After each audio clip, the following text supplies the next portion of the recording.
বেশি বাড়াবাড়ি করলে ইকবাল বলে গেছেন, চীনো আরব হামারা হিন্দুস্তান হামারা, चीनो अरब हमारा हिंदुस्तान हमारा, मुस्लिम है हम वतन है सारा जहां हमारा। 800 বছর আমরা দিল্লি শাসন করেছি, এখন বাংলাদেশের দিকে নজর দিবা, দিল্লিতে কিন্তু ইসলামের পতাকা উঠবে। বিশ্বাস আছে না নাই? বেশি কিছু করার দরকার নাই। আমরা মনে করছিলাম যে আমাদের ডক্টর ইউনূস সাহেব নরম মানুষ, বুদ্ধিজীবী মানুষ, এত গরম রাজনীতি বুঝেন না। তিনি এমন খেলা খেলছেন, চেন্নাই, দিল্লি, ক্যালকাটা, আসাম, ত্রিপুরা, মণিপুর সব জায়গায় এখন ব্যবসায়ীদের মধ্যে হাহাকার। ঠিক না? মার শুরু হয়েছে কিনা? আল্লাহর মার যখন শুরু হবে, দুনিয়াতে রক্ষা করার কেউ নাই। দিল্লির খবর শুরু হয়েছে।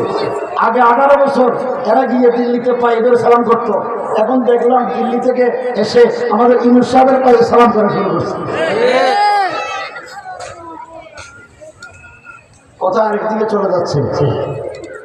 মুসা আলাইহিস সালামের কওমরা বলল, ইন্না লামুদরাকুন, আমরা তো ধরা খাইছি।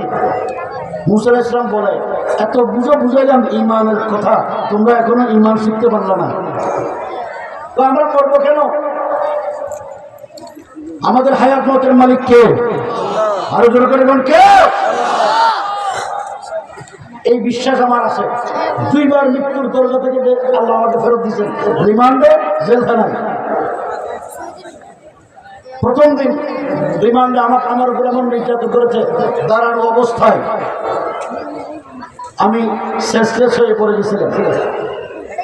প্রায় 1-1.5 ঘন্টা পোষ নাই, মনে মনে মনে ভাবছি যে আল্লাহ শেষ, কিন্তু আল্লাহ ফেরত আনছেন। মুসা আলাইহিস সালামের কওমদেরকে মুসা আলাইহিস সালাম বলে, তোমরা ফানিকে কেন ভয় করো, ফেরাউনের বাহিনীকে কেন ভয় করো?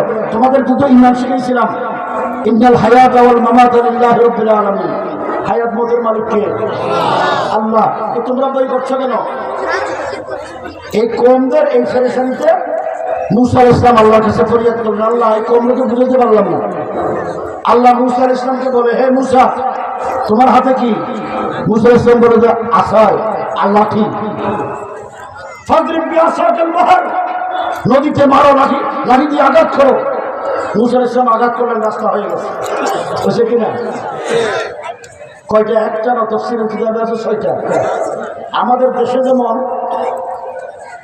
এক চেয়ারম্যানের অনুসারীরা আরেক চেয়ারম্যানের লোকজনকে সইতে পারে না, তালুকদাররা তফাদারদেরকে সইতে পারে না, চৌধুরী সাহেবরা খন্দকারদেরকে সইতে পারে না। আপনি এরকম মুসা আলাইহিস সালামের কওমরা এরকম ছিল, 6 গ্রুপ 6 কম। এরা কয় যে এই গ্রুপ যেদিকে যাবে দিকে আমরা যাবো না। আল্লাহ মুসা আলাইহিস সালামকে বললেন, মুসা লাঠিতে বাড়ি দিছ, সব কওমের জন্য আমি রাস্তা করে দেব। কথা বললেন, রাস্তা হয়ে গেছে। মুসা আলাইহিস সালামের সব কম পার হয়ে গেছে। ফেরাউন যখন যাওয়া শুরু করছে, কোথায় ডুবছে? কোথায়? দুনিয়াতে ফেরাউন আছে, ফেরাউনের নাম নেই, মুসা নাম আছে না নাই? আপনাদের এলাকায় মুসা নাম নাই? ইব্রাহিম আছে না নাই? ঈসা আছে না নাই? মুহাম্মদ আছে না নাই? ফেরাউনের নাম রাখে কেউ? নমরুদের নাম রাখে? আবু জেহেল, আবু লাহাবের নাম রাখে? কিয়ামত পর্যন্ত দৃষ্টান্ত হলো, যারা মুসার বাহিনীর সাথে, যারা ইব্রাহিমের বাহিনীর সাথে, যারা মুহাম্মদুর রাসূলুল্লাহর উম্মত নবীর ওয়ারিসদের সাথে গাদ্দারি করবে, বেয়াদবি করবে, কিয়ামত পর্যন্ত তারাও এই নমরুদ, ফেরাউন, আবু জেহেল, আবু লাহাবের মতো তাদের নামে দুনিয়াতে কেউ নেবে না।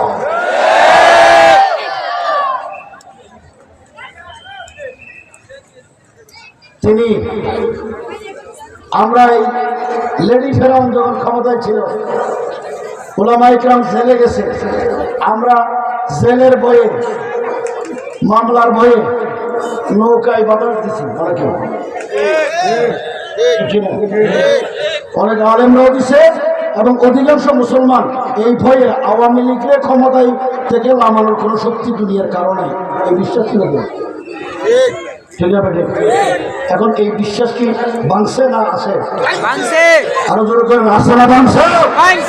যদি ভাঙে, সামনে কোন জালেম যদি ক্ষমতায় আসে, তার প্রতিবাদ শুধু আলেমরা করবেন, আপনারাও করবেন। ইনসাফপূর্ণ সমাজ প্রতিষ্ঠার জন্য, আল্লাহর জমিনে আল্লাহর দ্বীনের কথা সত্য উচ্চারণ করার জন্য কোন জালেমের সামনে উলামায়ে কেরাম আকাবে উলামায়ে দেওবন্দ মাথা নত করেনি। তাদের সন্তান হিসেবে আমরা করি না। আপনাদের কাছে ওয়াদা দিতে চাই, কোন জালেমের সামনে কে কে মাথা নত করবে না, কে কে মাথা নত করবে না, কে কে করবে না।